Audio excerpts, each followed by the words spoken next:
Papaganahin natin ang ating PCX160 sa kapigitan ng keycode. Kunwari nawala yung ating susi, smart keyless, dalawa. So yan, kunwari nawala, ayan, naka-off siya. Papaganahin natin yung keycode. Ito yung keycode nya.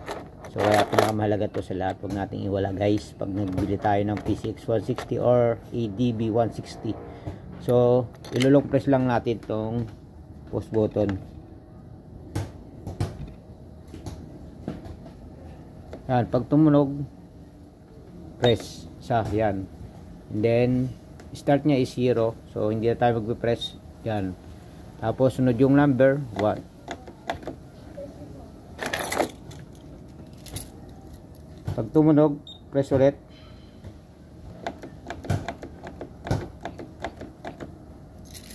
Pag tumunog, press ulit siyang number.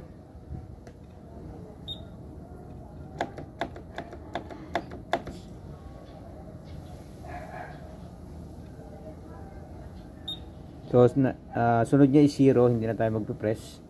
Tayo na natin tumunog. Yun. Tapos, press ulit.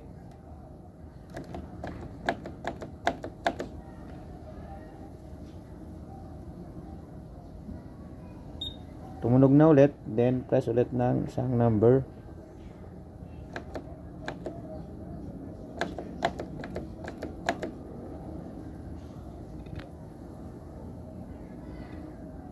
Tumunog na ulit, press ulit isang number.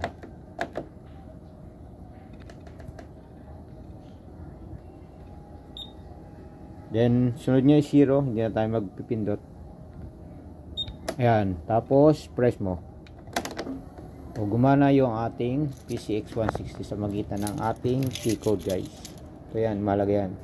So for security reason, hindi na natin papakita yan. So hope nag-enjoy kayo at may natutunan tayo guys.